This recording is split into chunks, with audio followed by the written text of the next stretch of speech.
November 1st, 2016.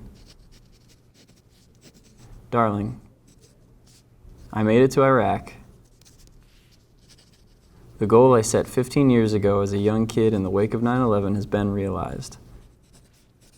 So far, my tour has consisted of 4 plane rides, 5 bus rides, countless miles of lugging my gear, 1 Monopoly win, 1 Monopoly loss, and 4 days at a transit way station awaiting further movement to my duty station. I was in Kuwait in 2014, 2015, and I was a platoon leader for that deployment. And then I was in Iraq. I was only there for 2017 because of my son's birth, but over there I worked with the division staff, and I did key leader engagements for visitors coming into Iraq. I feel like Ryan and I are not totally typical when it comes to spouses in the military. I think we Skyped on that first deployment twice. Yeah. And other than that, we wrote letters and journaled and stuff like that. Yeah. I think a lot of people probably talk a lot more than we did, but sometimes we would go weeks where he was just really busy and I was really busy and the time difference was kind of crazy. It got too complicated trying to get a hold of my son. He was only about 4 at the time, and you know, when I'd call, he'd already be in bed, or he hadn't woke up yet, or he was already at school, or I always would miss him, and then he was only 4, so he would get on the phone for 2 seconds and then run off and play, and it took me all day to arrange this one phone call. And then the phone call would be very dramatic. He'd cry, I'd cry, we would just both be a mess. So then I switched to letters and postcards. This is actually one of the postcards that I had sent him. I got this at the PX on one of the missions that I did. They had a little PX set up, and they had postcards. So then I just started sending him letters instead of trying to arrange the phone calls because it got too stressful on both ends. Writing home was so important for the soldiers. It gave them a way to connect with people they loved and cared about at home, and vice versa. You know, the people at home were waiting anxiously for any word that their loved one was safe. And the soldier always, you see in the letters, you know, I received your letter, or I only got 1 letter, are there more, or why haven't you written? So it's so important, this connection. Care packages are incredibly popular. My parents sent us multiple, and we would send them back and forth to each other. Mm-hmm. One thing we would include in that is a book of mandalas. And what we would do is we would color in a mandala, and then we would write a note in there. She was a much better colorist than I was. In his defense, I work with kids like a lot, and I was working with kids then too. I get way more practice coloring than you do. Yeah, that's true. I don't get a lot of reps in anymore, not since, 3rd grade.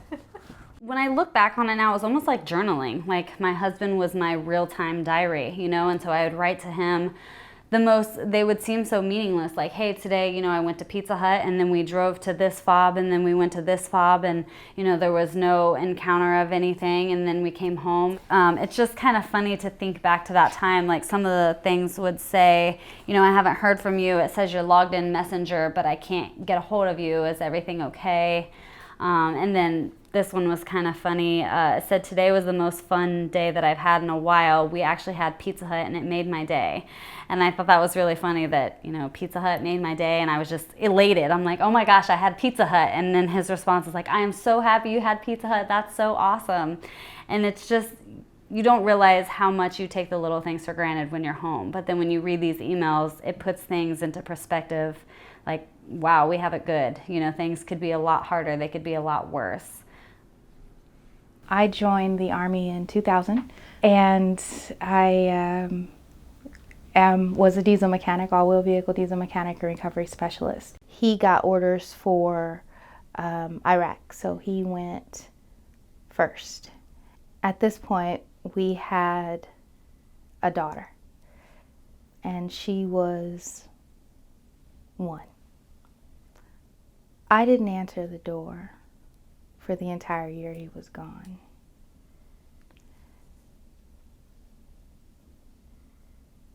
We had this really long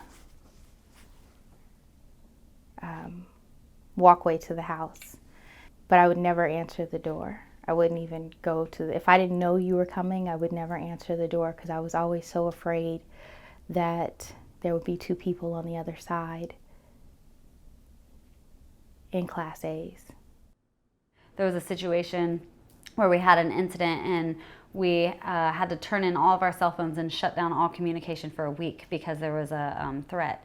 So I wasn't able to warn anyone or email anyone and say, hey, I won't be able to talk to you. So here I was emailing, virtually every day, and then all of a sudden communication just stopped. And so then your mind goes crazy, like, well, what's going on? And with letters, you wouldn't have got that in the moment. So I think it's bittersweet. When a telegram was sent, the telegraph operator would type up what was being sent, the message. They would cut it and paste it onto these little slips of paper to be sent to the person at the other end. Back then, it was one of the main ways that the military communicated with the parents of a soldier. And in this case, these telegrams were sent to Graham Skank's mom and dad back here in Dayton, Ohio. And they're very interesting and they're heart-wrenching. Some of them are just heart-wrenching because they first report Graham as being missing in action. Then they followed up with an official letter from the Major General writing to Mr. Skank saying, we regretfully inform you that your son has been reported missing in action in Belgium since December 18th, 1944. And this is a typewritten letter, of course. The general talks about in the letter how difficult it is under war conditions to locate an individual and let them know where he is. And then you see another telegram and with the news that he's been captured. He's a prisoner of war in a German POW camp. Finally, you see letters from Skank from the prison camp. He tells her to go to either a local military office or the library to get help in translating so that she understands where he's writing from. So that must have been very difficult for her to get this in the mail and not be able to read the outside of it, but to open it up and actually have a letter from your son who's a POW. In these letters from the POW camp, he's pretty straightforward with his mom about what's happening, but he also tells her when he knows that he's going to be liberated, and right after he's liberated, he tells her in a letter, I will tell you so many stories when I get home because I can't put it all down on paper right now.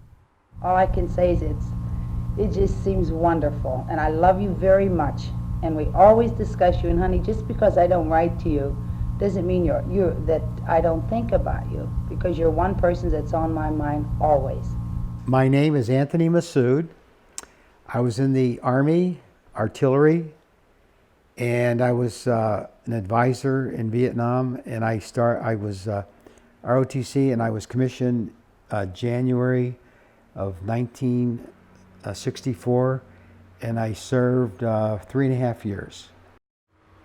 We communicated with pen and pencil, paper,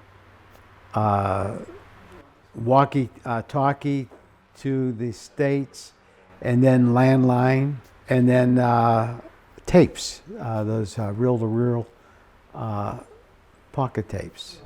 Boy, you had a nice write-up in the paper about you in Vietnam, and I tore the clipping out and I put it on my fireplace. As soon as I get a chance, I'm going downtown and buy a frame and put it in a frame.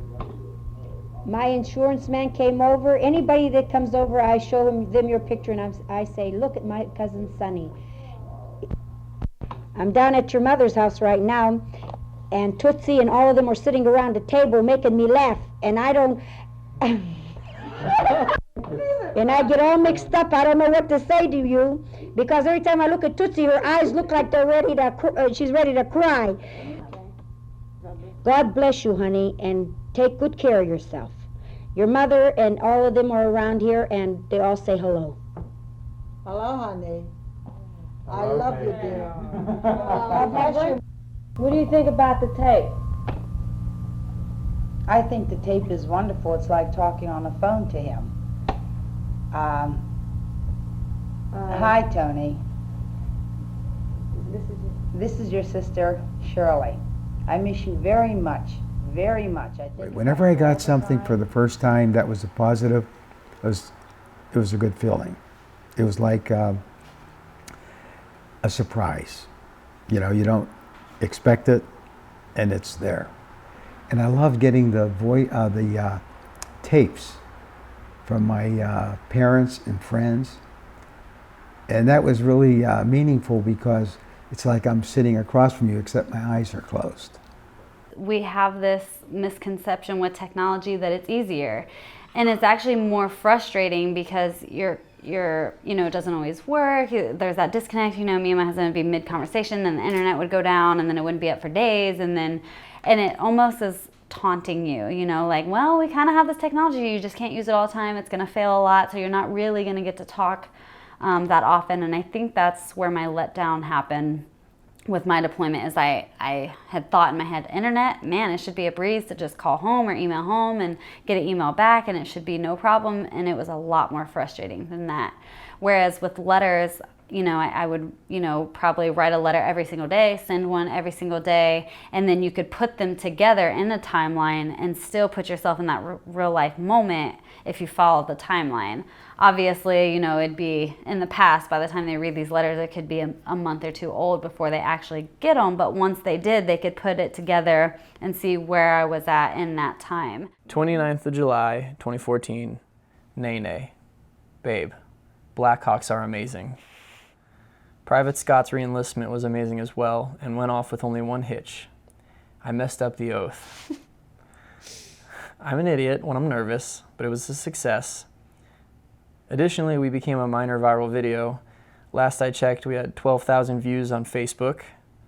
I'll leave you an autograph at the end of my letter. People today need to hear these stories from not just the Civil War, World War I, World War II. There are still stories to be told from servicemen. When it came time for me to go, I was for it. I wanted to go, and he was just like, you don't have to, please don't. And I was like, no, you got the opportunity to serve. You went over there, you did what you had to do. I need that too. I need to feel like I'm protecting this land that I love for my child so she can grow up in this free world. Because I had seen how she was with him, I knew what to kind of expect. But I thought in my head, for some reason, our bond would be better because I'm her mom and I breastfed her and she's close to my heart. It wasn't. It was still just as, I guess, painful. We ended up being apart for 3 years, and he would send me VHS tapes, and I had to procure a VCR, which was not easy, of what she was watching, and then he would record her also and put her on there. And she loved to sing, and so I have VHS tapes of her singing and jumping on the bed and bossing people around. No idea where she got that from. And the show High Five, she really liked that show. So I would watch the show and be able to talk about the characters, or at least try to engage her for as long as I could get her to stay on the phone before she was off to the next thing. By the time you get the picture, or by the time I got the video, it was on to the next show. It was on to the next thing. It was on to the next outfit. I was always 2 months behind, 6 weeks behind.